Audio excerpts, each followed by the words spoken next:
kata patah semangat. Meskipun Mak Yu gagal menyembunyikan penalti. Pada ketika ini saya sendiri sebenarnya agak gusar dengan Kelantan kerana banyak percubaan. Sebenarnya Lion Tour bernasib baik jaringan Mak Yu ni tidak dapat disudahkan dengan begitu baik. Jika jaringan penalti itu dapat dilakukan, sudah tentu banyak gol lagi akan dapat diperolehi pasukan Kelantan. Okey, Azizam, kalau kita imbas separuh masa pertama, Lion Tour bertenaga, tapi apa jadi separuh masa kedua?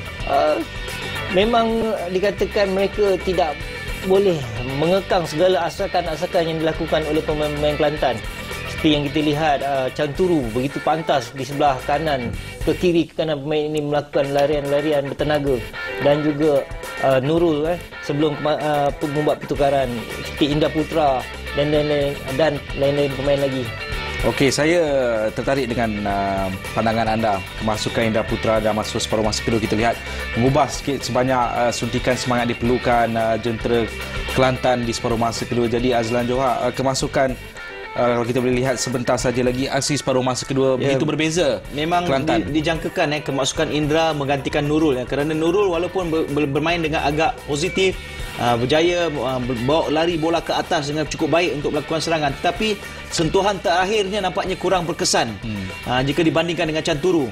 Jadi bila Indra masuk ke dalam padang, kita dapat lihat bagaimana Indra melakukan satu gelecekan dan membuka ruang dengan begitu baik, mengawal bola, dan kita lihat bagaimana Canturu menjaringkan satu jaringan, dan gol inilah yang memberikan semangat yang begitu tinggi kepada pasukan kepada pemain-pemain Kelantan, dan disusui pula dengan gol kedua itu mematahkan terus semangat pemain-pemain lain tu ini. Okey Azizah, jaringan kedua Kelantan ini saya fikir bukan sahaja jaringan cantik tetapi pergerakan yang baik. Apakah ini asas kepada permainan skuad Kelantan, hantaran 1-2 yang begitu cantik sehingga menjaringkan gol? Ini dia jaringannya pada minit ke-77 daripada Nur Farhan Muhammad. Betul, ini kita lihat kombinasi di antara tiga pemain yang begitu orang kata sepahaman yang begitu tinggi. Kita lihat Badri melorongkan bola kepada Farhan, yang mana Farhan melihat ruang yang begitu besar untuk menjaringkan gol. Ini harus diberikan pujian kepada Kelantan.